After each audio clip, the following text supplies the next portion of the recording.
In this next section, we're going to cover some popular boogie patterns. And I already did one, there in the I Think I'll Stay Here and Drink. We kind of went over one type of pattern there.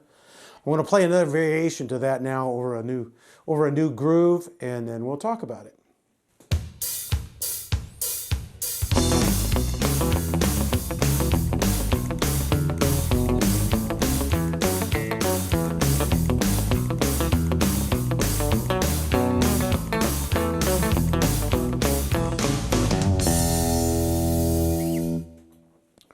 All right, it's a little bit faster kind of groove there.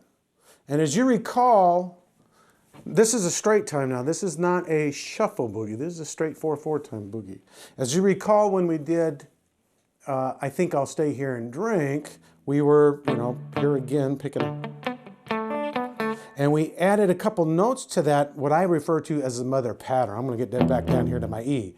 So we were on these two notes here.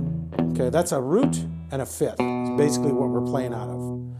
Our first degree, or our root, and then our fifth degree, and we're also rocking off of that sixth degree.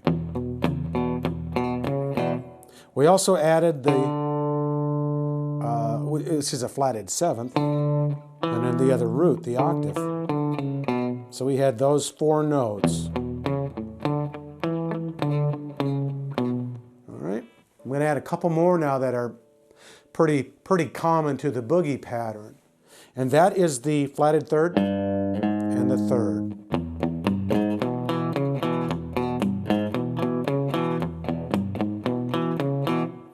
And the way I'm playing that is twice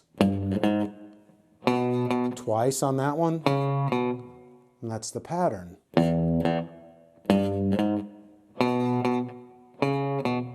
So now we add that with these notes, and we've got just a wide variety of different ways we can play this pattern. And again, I say again, you don't have to add the third all the time.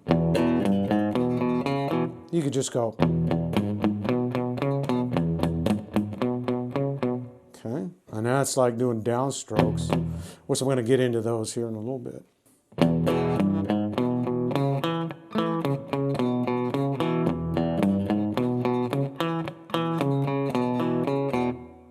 So there's a lot we can do by adding those two more notes. A song that comes to mind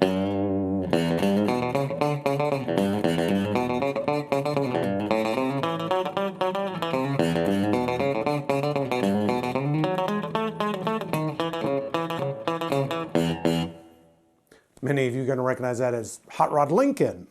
And it's using all of those notes right there.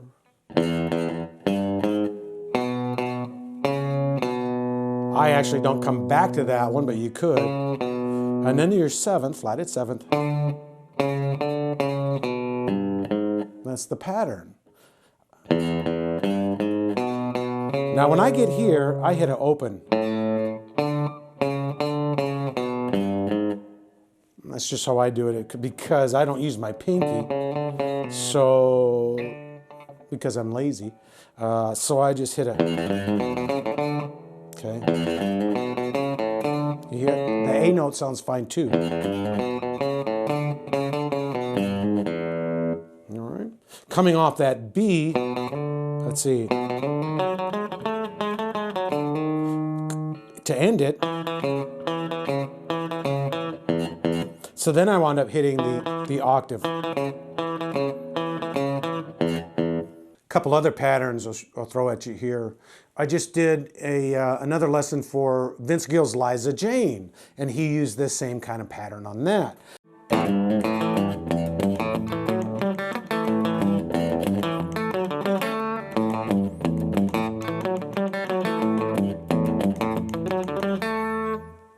It was very similar to that. I was kind of mixing that with the Eric Clapton's Lay Down Sally.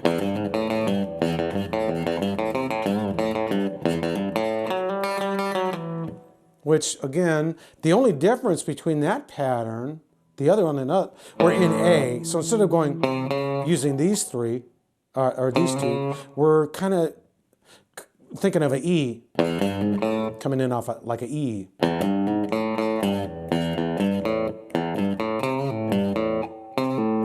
There it is.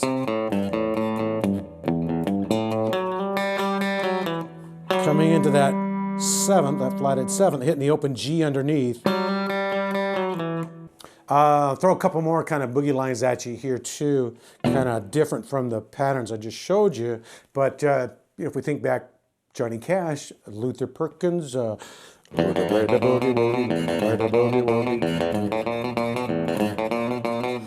don't know if that's exactly what he played, but that's what I think of when I play that. I'm hitting that open E twice, hitting the 4th fret, open A, 5, I'm sorry, 1, 2, 1, 2.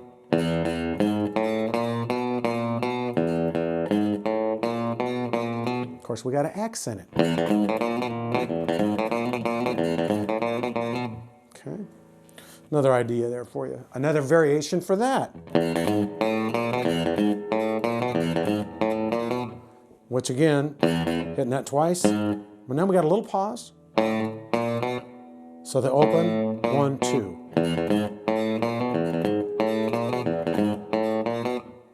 Couple different kind of patterns there to throw at you. Those are single note patterns, and to be honest with you, I don't normally play those as a rhythm.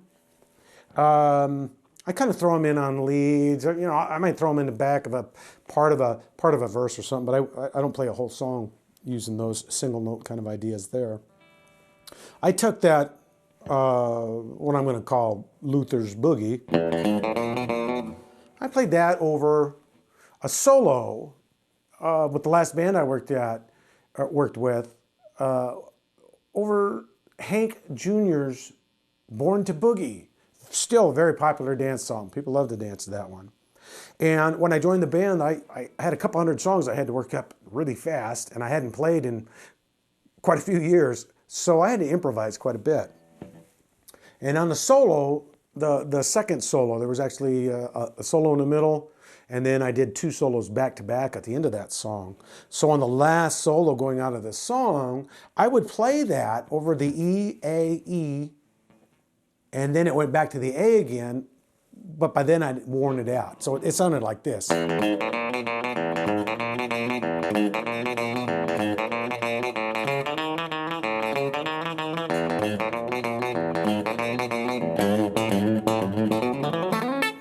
And so forth and so forth. I was in my A,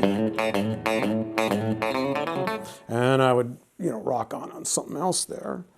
But I like throwing that kind of these oddball patterns, whatever, the old time patterns in newer songs. Breaks them up. It's definitely an ear twister. People turn their heads, start stomping their foot, clapping their hands. So, and it's fun to play.